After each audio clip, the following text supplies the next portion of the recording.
It's your old pal Jordan the Lion. How are you all doing today? I hope you said well. Today is going to be a bittersweet vlog because today we're in Dallas, Texas, and I want to pay tribute to one of the greatest bluesmen, one of the all-time greatest guitar players of all time, the great Stevie Ray Vaughan. Daze with Jordan the Lion. It begins right now. Stevie was born and raised in Dallas and even made his home at the end here in Dallas, and he is buried here in the family plot, the Vaughan Estates at Laurelland Cemetery. Let's pay our respects to Stevie Ray. Even though his childhood home is here in Dallas, we will go there after. I wanted to start out here at the cemetery because he had such a sad ending, and I don't know, something just felt like we would appreciate seeing his childhood home more after seeing his final resting place. It's also a very big cemetery, so I'm not quite exactly sure where he's at here. And Jaw's here too, of course. Oh, that's really nice. If you're coming here, it looks like it's all the way to the back, as far as I can tell online from the maps. Well, here we are. This is the Vaughan Estate. You can see right here, it says Vaughan Estate, so you'll want to look for that. Now, Stevie was not the first here. It was actually his father. His father is right there. Stevie Ray is right here. Oh man, so sad.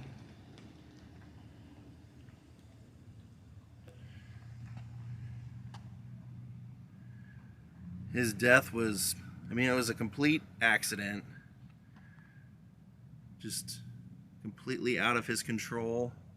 You can see people have left flowers and guitar picks.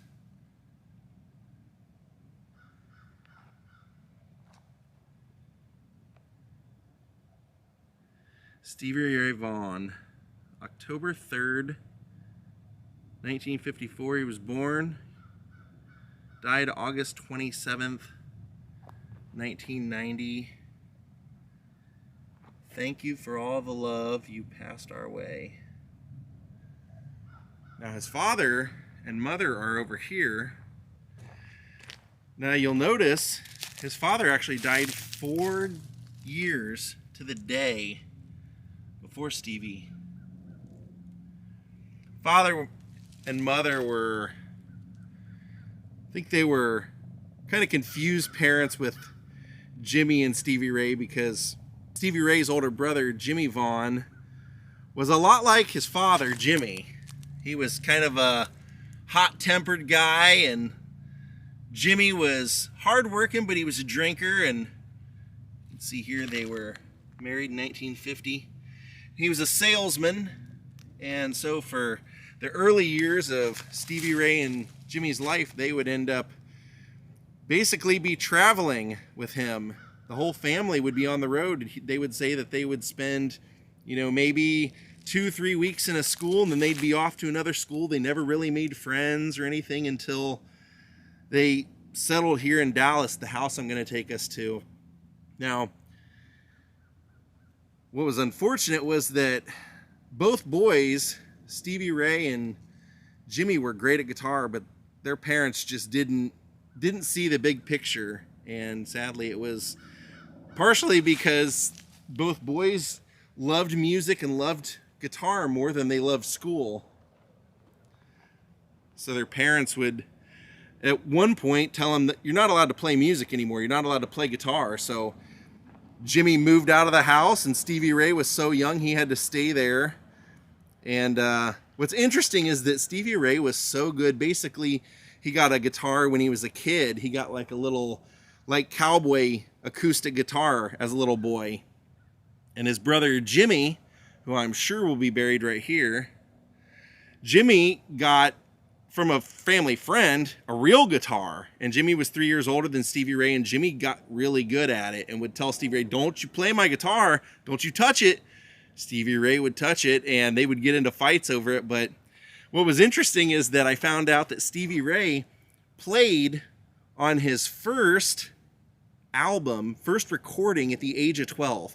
I'll tell you about that when we get out to the house, because it's pretty unbelievable. But like I mentioned, their parents told him they couldn't play music, and so Jimmy moved away. He went to Austin, started playing music in Austin, because the blues scene, both brothers, Stevie Ray Vaughan and Jimmy, were both just infatuated with the blues. They couldn't get enough. When everybody else was listening to classic rock and blues influence, they really were listening to the real guys. B.B. King, Albert King, they were listening to the originals, Albert Collins.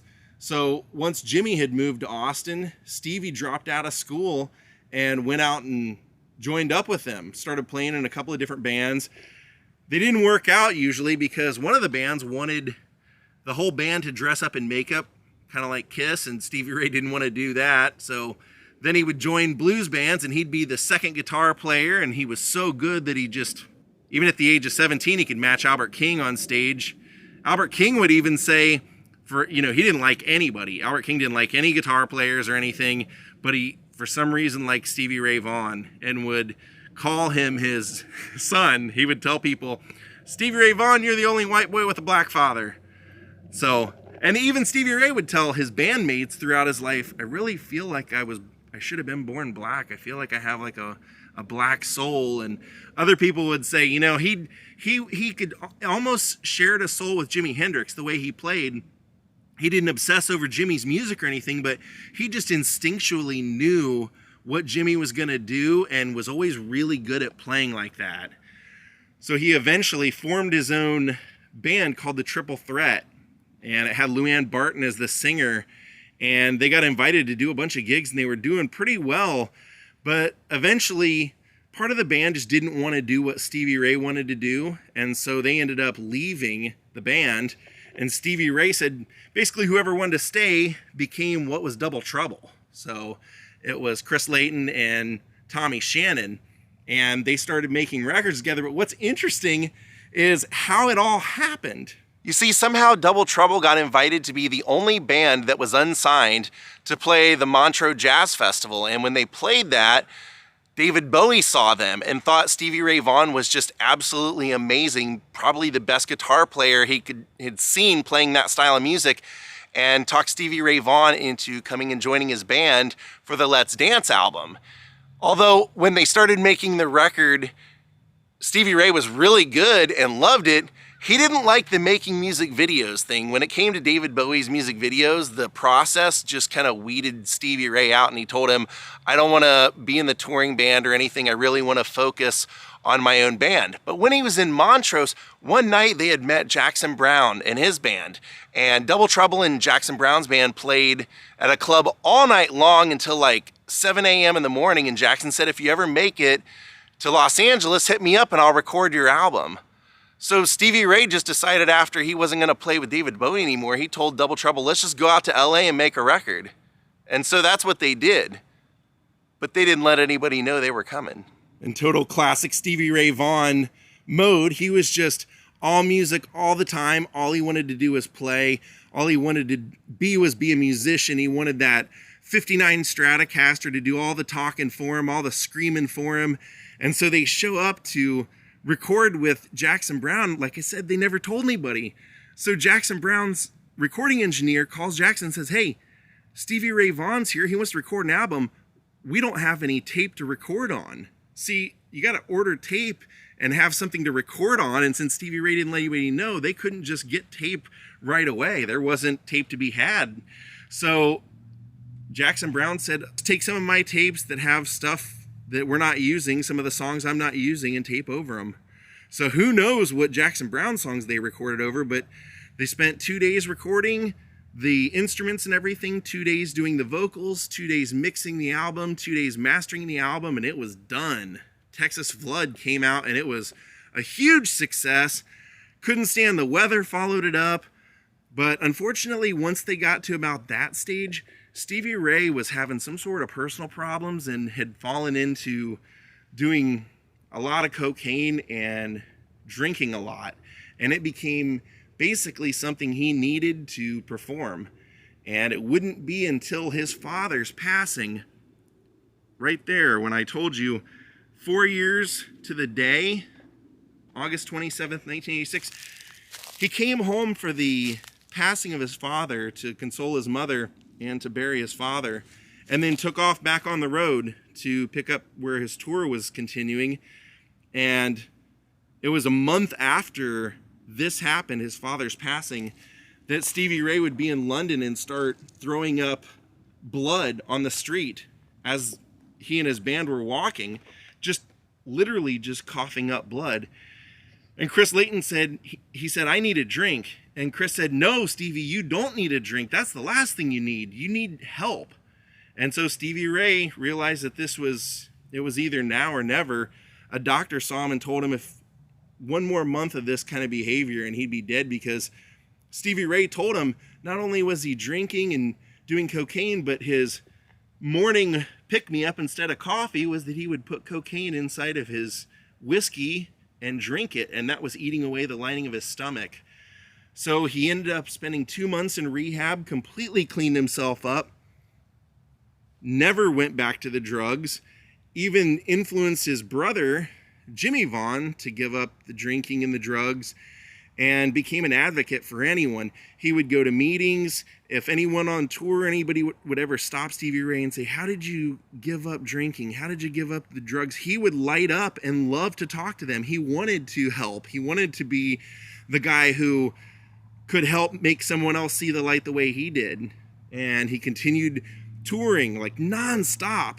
But what was sad was that he and his brother came together at the end of his life, and they started making records together. They had even played Carnegie Hall together, and his parents got to come out and see Stevie Ray and Jimmy playing Carnegie Hall together. But at the end of his life, he had moved back to Dallas to connect with his family and was really in a good place in his life on the straight and narrow, and had accepted playing a show in Alpine Valley in Wisconsin in 1990. And it was an all-star studded show. It was Eric Clapton, Robert Cray, Stevie Ray Vaughan and Double Trouble, his brother's band, Jimmy Vaughn. Who else was it? A handful of big name people. And at the end, they had a big jam where they all came out and played. And everyone said Stevie was just the highlight of the night. It was really his show. Like, he played probably better than he'd ever played. And when they were done, they were all supposed to get on helicopters. There were 4 helicopters, and they were all going to be taken back to Chicago. And unfortunately, the helicopter that Stevie Ray boarded, it was foggy out, and the pilot ended up crashing into the side of a hill. And it ended up killing Stevie Ray Vaughan at just 35 years old. He had overcome drugs and alcohol and his own demons, and growing up feeling somewhat unloved, and now was in a good place. And sadly, one of the greatest guitar players alive at that time, and now we know ever, he was gone. And just 3 days later was buried here in the family plot. When I was 10 years old, I started going to music stores because I started taking different kinds of lessons. I would take vocal lessons at one point, and then I started taking guitar lessons. And at that time was when Stevie Ray Vaughan had passed. And I remember being in a music store. I'd never heard his music, and I saw that they had a poster memorializing Stevie Ray Vaughan because he had just passed away. And I remember asking the guy that owned the store, he said, "Who is that guy?" And he said, "That guy is a guitar player that just passed away in a helicopter crash, but he was so good that he sometimes would play 6-hour concerts and would play until the calluses on his fingertips would fall off, and then he'd get super glue, glue them back on, and continue playing the rest of the night." And for the rest of my life, that is what I always think of when I think of Stevie Ray Vaughan. When you watch him perform, there are some people that look like God is just working through them. Like music is just coming out of them without them having to even try, or it's just a second nature, a second sense. And Stevie Ray Vaughan was absolutely that person. When you watched him, it was effortless. And one thing that I thought was really interesting was that Stevie Ray Vaughan was known for this 59 Stratocaster. He would call it number one. He would call it his first wife. He loved that guitar, and he would even play it so much he wore the neck out, and they had to get another neck and put on the guitar. But what was interesting is I found out that that guitar actually belonged to Christopher Cross before it belonged to Stevie Ray Vaughan. The man who sold it to Stevie Ray Vaughan had loaned Stevie Ray a guitar to get by until Stevie Ray found what he was looking for. And Christopher Cross had the 59 Stratocaster, didn't really care for it, and brought it in and traded it. He wanted a Gibson Les Paul instead. So when they made the trade, the store owner said, I knew Stevie Ray would love this guitar, so I called him up, and he came in, and that became number one. Before we go, I have this cowboy hat I always travel with in case I need one. And whenever I visit someone who is very inspiring to me that was a musician, I write down their name and the date that I visited them and their grave. So I want to do the same thing and let the hat soak up a little bit of Stevie Ray here for just a little bit.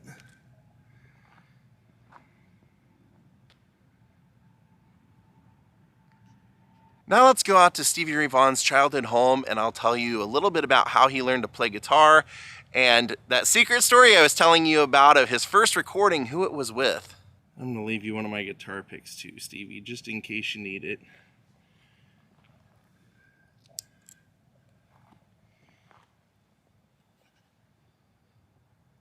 All right, let's go out to the childhood home as I promised.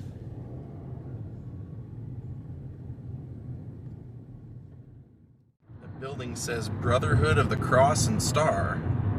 Interesting. The childhood home's only about 10 minutes away from where the cemetery was. So here is Stevie Ray Vaughan's childhood home. When the family finally got finished moving around so often every couple of weeks, his father stabilized him a little bit in this house.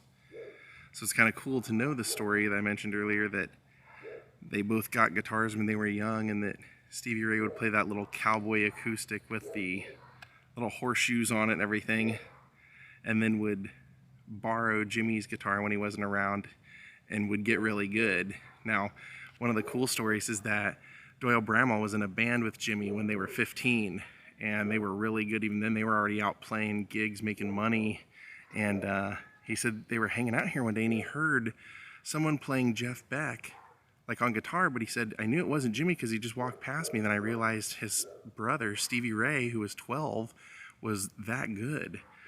So there was a band, a local band called A Cast of Thousands, and they asked Stevie Ray to help play on their first recording.